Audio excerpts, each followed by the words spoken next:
ஒட்டஞ்சத்திரத்து கூடுமல் பட்டிக்கு நடுவில் இருக்கிற பழனி முருகா. ஓ நீதானா? எதுக்குப்பா பின்கோடெல்லாம் சொல்லி நீ முருகனை கூப்பிடுற? அட இல்லப்பா, காலங்காத்தால குளிச்சுட்டு இப்படி வேட்டி கெட்டு குண்டக்கா மண்டக்கா உட்காந்துருந்தா எப்படி இருக்குது? கத்து கொடுத்ததே முருகன் தானே, அதனாலதான் கூப்பிடுறேன். பாத்திக்கா பையில என்ன எலிக்குட்டியா புடிச்சிட்டு போற? ஓ மாதா கோயிலுக்கு போறியா? அட எல்லாம் புது துணி போ. மூட்டை கட்டி முதுகு தூக்கி வியாபாரம் பண்ணலான்னு பாக்குறியா? நீ சைக்கிள் கேப்ல சாரா எங்கேயாச்சும் வித்துருவியா? யாருக்கு பாட்டி இதெல்லாம்? ஓ துணியெல்லாம் மூஞ்சில கட்டி கூட்டிட்டு வர சொல்லிருக்காங்க. அதுலப்பா முதலாளி கொடுத்துட்டாரா, அவர் பெரிய மீசை வச்சிருக்காருல, அத சொல்லி காட்டுறாங்க.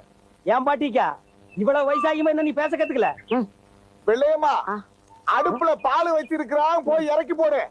ஓ இது பேரு வெள்ளையம்மாவா? ஆமா. கட்டபொம்மன் காலத்துல கால வளர்த்துற பொம்பளை இதுதானா? பேச வராது, பாடுமா? ஊமைங்க. முதலாளி ஒட்டஞ்சத்திரத்து கூடுமல் பட்டிக்கு நடுவில் இருக்கிற